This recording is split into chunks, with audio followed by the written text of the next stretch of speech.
Hello everyone, good morning. कैसे हैं आप सब और आप सबकी स्टडी कैसी चल रही है। आई होप आप सबकी स्टडी बहुत अच्छी चल रही होगी फ्रेंड्स।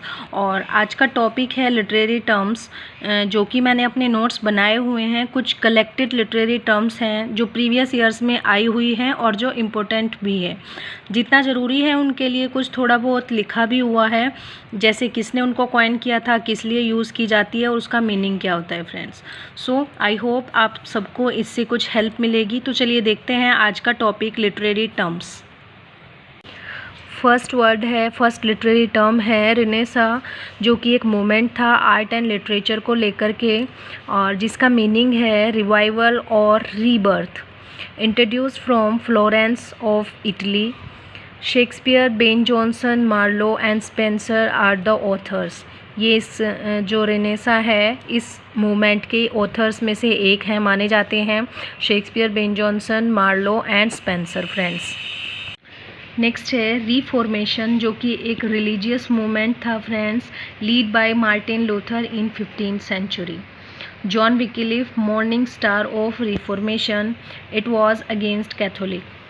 तो ये जो मूवमेंट था रिफॉर्मेशन, ये कैथोलिक के अगेंस्ट था, और जॉन विक्लिफ जो थे उनको मॉर्निंग स्टार ऑफ रिफॉर्मेशन कहा जाता है फ्रेंड्स।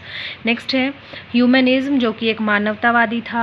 ह्यूमन्स को लेकर के एक मूवमेंट था, और फादर ऑफ ह्यूमनिज्म थे पेट्रार्क। नेक्स्ट है vates is used for poets by the Greek. Why? Vates किस लिए यूज़ किया जाता था पोएट्स के द्वारा? Vates means maker of creature. किसी भी क्रिएचर के मेकर के रूप में पोएट्स को माना जाता था, इसलिए वो वर्ड यूज़ करते थे वेट्स। After God the makers of creature is the poet, कि गॉड के बाद जो क्रिएचर के मेकर माने जाते हैं वो पोएट माने जाते हैं फ्रेंड्स। नेक्स्ट है Tottel's miscellany, anthology of songs and sonnets of Elizabethan age. Wyatt and Surrey was the chief poets. Wyatt and Surrey, Tottel's miscellany इस टाइम के जो चीफ पोएट थे, जिनकी पोएम्स को, जिनके सॉन्ग्स और सोनेट्स को इसमें कलेक्शन करके दिखाया गया है friends. Known by the name of its publishers, ये पब्लिशर्स के नेम से जानी जाती है फ्रेंड्स। नेक्स्ट है poetry. Poetry is a spontaneous overflow of powerful feeling, its origin from emotions recollected in tranquillity.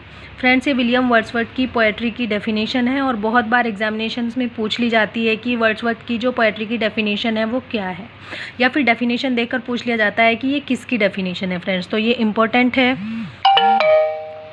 Next है नेगेटिव कैपेबिलिटी।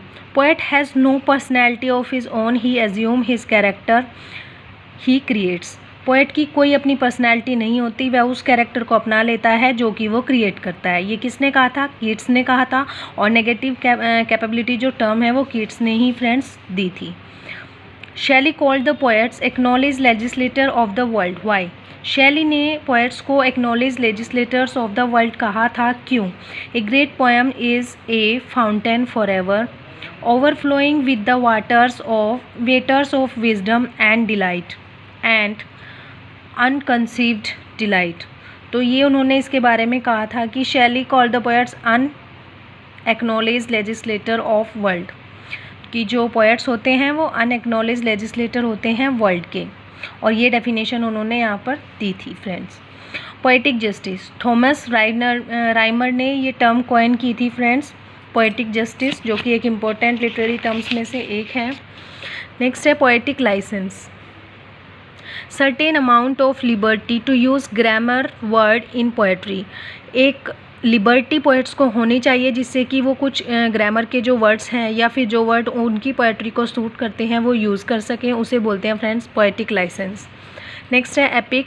एपिक क्या होता है? Long narrative poem in several books. एक लॉन्ग नैरेटिव पोएम होती है जो कि कुछ बुक्स में डिवाइड की जाती है, और उसको एपिक बोलते हैं फ्रेंड्स, और ग्रैंड स्टाइल में लिखी जाती है ये। Mock heroic epic, parody of real epic. जो मॉक हीरोइक एपिक होता है वो पैरोडी होता है, एक नकल होता है, एक तरीके से कॉपी होता है रियल एपिक की, इन नॉन सीरियस मोड। कोई सीरियस मैटर नहीं होता है, और एपिक में सीरियस मैटर होता है, और इसमें सीरियस मैटर नहीं होता है, ये ह्यूमरस होती है और ट्रिवियल मैटर्स को लेकर बना दी जाती है। नेक्स्ट है friends interlude, short entertainments inserted with in a longer play. Longer play और नोवेल के बीच में शॉर्ट एंटरटेनमेंट के लिए एक छोटा प्ले या छोटी स्टोरी डाल दी जाती है, उसको बोलते हैं इंटरल्यूड। नेक्स्ट है friends tragedy, tragic story of a good and a great man. किसी भी एक आदमी की ट्रेजिक स्टोरी के बारे में इसमें दिया जाता है। जो कि हीरो होता है वो ट्रेजिक हीरो होता है और उसके साथ जो ट्रेजेडी होती है उसको इसमें शो किया जाता है friends. Tragedy in an imitation of actions that is serious, ये कहा था एरिस्टोटल ने। और नेक्स्ट है friend catharsis, cleansing of the heart, leaving the spectator in calm of mind, all passion spent.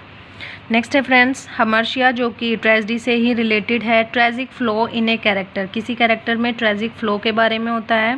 पेरिपेशिया, sudden change in fortune, Fortune में जो एकदम से सडन चेंज आ जाता है उसको बोलते हैं पेरिपेशिया।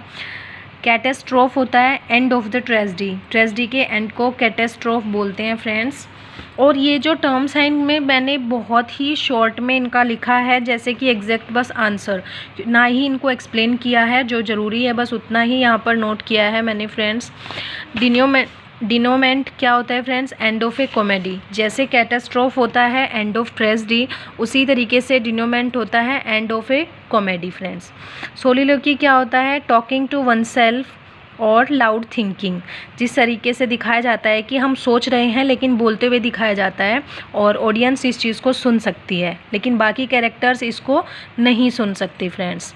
मेलोड्रामा होता है horror play, sentimental sensational scenes of violence, इसमें हॉरर प्ले इंक्लूड होता है और सेंसेशनल सीन्स इंक्लूड होते हैं वॉयलेंस के।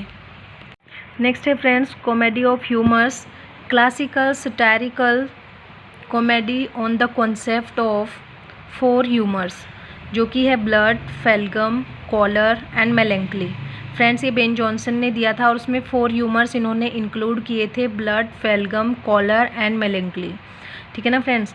नेक्स्ट है comedy of manners, silly behaviour of a particular group of people, किसी पर्टिकुलर ग्रुप ऑफ पीपल का एक सिली बिहेवियर इसमें दिखाया जाता है फ्रेंड्स। नेक्स्ट है sentimental comedy, related to sentiments, related to emotions. Next है रेनेसेंस, रिवोल्यूशनाइज्ड इंग्लिश ड्रामा, तो रेनेसां जो था उसमें क्या रिवोल्यूशनाइज हुआ था, इंग्लिश ड्रामा। नेक्स्ट है reformation helped in the development of English pros, reformation ने हेल्प की थी किस चीज़ के डेवलपमेंट में, इंग्लिश प्रोज के डेवलपमेंट में friends. Renaissance was a revival of learning, reformation was a revolt against the church and Catholics. Next है friends restoration drama was लाइसेंशियस। तो फ्रेंड्स ये थे कुछ वन लाइनर्स और कुछ जो लिटरेरी टर्म्स थी उनके इम्पोर्टेंट पॉइंट्स, और भी हैं बाकी लेकिन वीडियो ज़्यादा लेंदी हो जाएगी इसलिए नेक्स्ट पार्ट में इसको बनाएंगे लिटरेरी टर्म्स के। So thank you so much and best of luck for your preparation friends.